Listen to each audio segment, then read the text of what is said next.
Despite missing on earnings, the March quarter results still represent a positive trajectory for Exela Technologies following their multi-year rebuild.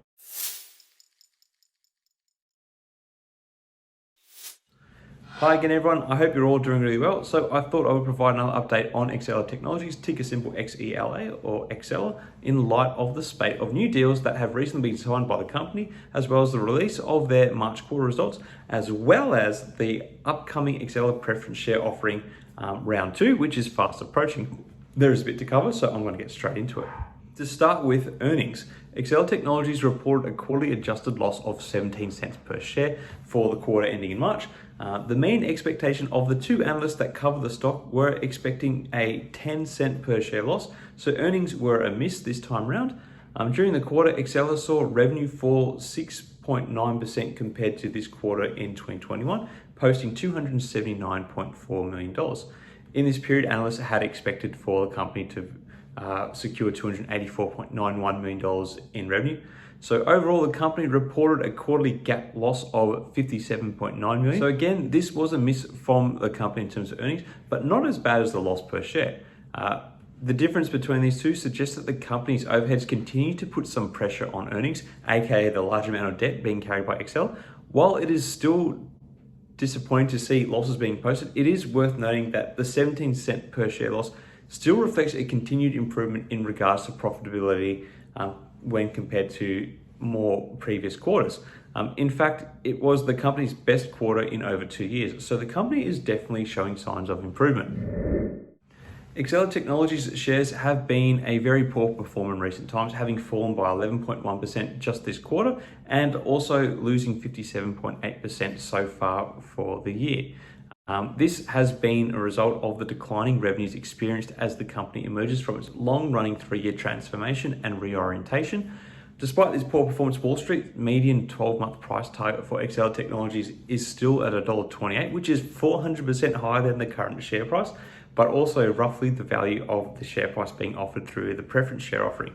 The current average analyst rating is for a buy, and the breakdown of recommendations is 1 strong buy and 1 hold. So despite the continued sluggish performance, analysts continue to see strong upside from the company, though I would expect some revision to these figures in the coming weeks, especially in light of what's going on with the broader market. So on the whole, earnings were a miss, giving another blow in confidence to long-suffering shareholders.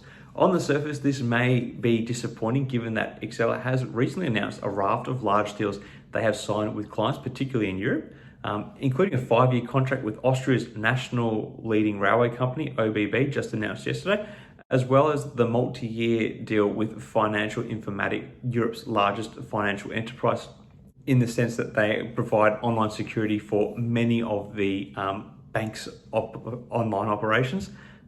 These deals reflect future earnings for the company, and the fact that more deals continue to be signed reflects the growth prospects that Exela board sees in the company since the reorientation of the company. And while it would be nice to see some stronger profits come in the immediate term, I think that Exela is on a good trajectory as they emerge from this big rebuild they have been undertaking.